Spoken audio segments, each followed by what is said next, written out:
4000 से ज़्यादा लग्जरीज गाड़ियाँ जो अटलांटिक ओशन में डूब गईं, जो आज भी समुंदर की गहराइयों में मौजूद हैं, जिनकी कीमत बिलियन डॉलर्स बताई जाती है।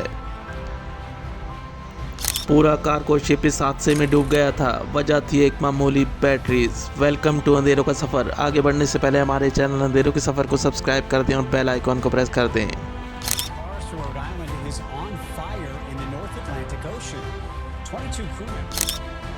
16 फरवरी 2022 फेलिसिटी एस नामी एक कार्गो शिप जो जर्मनी से अमेरिका जा रहा था, ये दुनिया का महंगा तरीन कार्गो शिप था। वो इसलिए कि इस शिप में महंगी तरीन गाड़ियाँ मौजूद थीं, जिनमें बुगाटी, फरारी, मर्सिडीज, बेंटले और हर गाड़ी जो दुनिया की शानदार और बेशकीमती गाड़ी थी। तकरीबन 4000 से ज़्यादा गाड़ियाँ मौजूद थीं। जर्मनी से अमेरिका का ये सफ़र 13 दिन का था। इस शिप को अटलांटिक ओशियन में 13 दिन गुजारने थे। इस शिप की हिफाजत के लिए 2 बोट्स और GPS सिस्टम भी मौजूद था, जो पल पल इस शिप की निगरानी कर रहा था।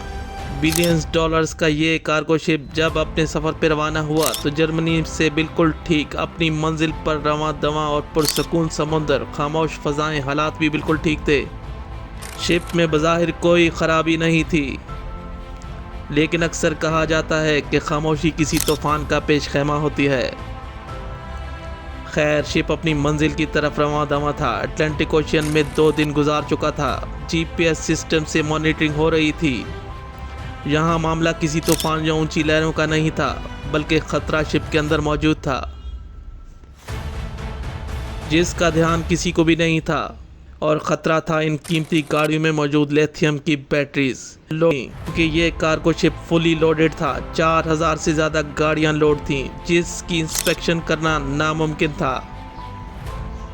इन गाड़ियों में मौजूद एक गाड़ी ऐसी भी थी जिसकी बैटरी हीट से गर्म हो रही थी और स्पार्क कर रही थी। जब शिप अटलांटिक ओशियन के मेन सेंटर में मौजूद था, उस वक्त इस गाड़ी की बैटरी हीट से फट गई और गाड़ी की वायरिंग ने आग पकड़ ली और आग फैलते फैलते गाड़ी के इंटीरियर तक जा पहुंची। और यूं आग इतनी फैल चुकी थी कि इस गाड़ी की आग दूसरी गाड़ियों तक जा पहुंची। इमरजेंसी अलार्म बजना शुरू हुए। शिप के क्रू में खलबली मच गई और यूं पूरे शिप को चेक किया गया। मालूम हुआ कि सेंटर डेक में आग लगी हुई है और क्रू आग बुझाने में लग गया, लेकिन जहां आग लगी हुई थी वहां तक पहुंचना नामुमकिन था, क्योंकि एक के ऊपर एक लाइन पर गाड़ियां खड़ी हुई थीं।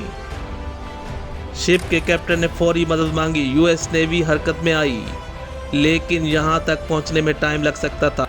जो आग एक गाड़ी में लगी थी, अब तक कई गाड़ियों में फैल चुकी थी। देखते ही देखते आग पूरे सेंटर डेक तक फैल चुकी थी। शिप को रोक दिया गया और लिफ्टर की मदद से रास्ता बनाया गया कि इसी तरह आग के मकाम तक पहुंचा जाए। वहां शिप के क्रू से एक संगीन गलती हुई, क्योंकि शिप के वजन के मुताबिक गाड़ियों को डेक में रखा गया था और सेंटर डेक को एक साइड से खाली करने का मतलब था कि जहाज एक साइड पे झुक सकता था। जब लिफ्टर ने सेंटर डेक खाली किया तो जहाज अपने वजन को बरकरार न रख सका और एक साइड पर झुक गया।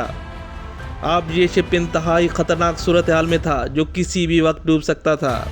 शिप के झुकने की वजह से बाकी कंटेनर भी अपनी जगह से खिसक रहे थे और धीरे धीरे शिप इतना झुका कि पानी अंदर दाखिल होने लगा। अब कैप्टन और क्रू की जान पे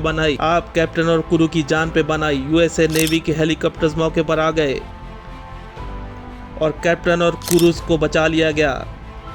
कोस्ट गार्ड ने बहुत कोशिश की कि शिप को बचाया जाए, लेकिन अटलांटिक ओशियन के सेंटर में शिप को नहीं उठाया जा सकता था। US नेवी और कोस्ट गार्ड की तमाम एजेंसियां जो इस ऑपरेशन को अंजाम दे रही थीं, कई घंटों की मेहनत के बाद भी शिप को अपनी आंखों के सामने डूबता हुआ देख रही थीं। और यूं बिलियन डॉलर्स जलकर खाक हो गए और दुनिया की महंगी तरीन गाड़ियां अटलांटिक ओशियन में डूब गईं। सब कुछ ठीक होने के बाद भी इस शिप के लिए एक बुरा दिन था, और वो तमाम कंपनीज जिनकी गाड़ियां इस शिप में मौजूद थीं, इनके लिए अब तक का सबसे बड़ा झटका था। आला सतह की तहकीकात शुरू हुई तो मालूम हुआ कि असल हादसे की वजह इन गाड़ियों में मौजूद बैटरीज थी, जिनसे इस शिप में आग लग गई। और फिर इस हादसे के बाद कार्गो शिप की SOPs भी चेंज कर दी गई और फिर इस हादसे के बाद कार्गो की SOPs भी तब्दील होने लगी। और जब भी अब कोई गाड़ियां या किसी भी मशीनरी को कार्गो किया जाएगा तो इसकी बैटरीज निकाल दी जाएंगी। और यूं इस हादसे की असल वजह थी इन गाड़ियों में मौजूद बैटरीज जिनकी वजह से ये आग फैली और ये शिप डूब गया।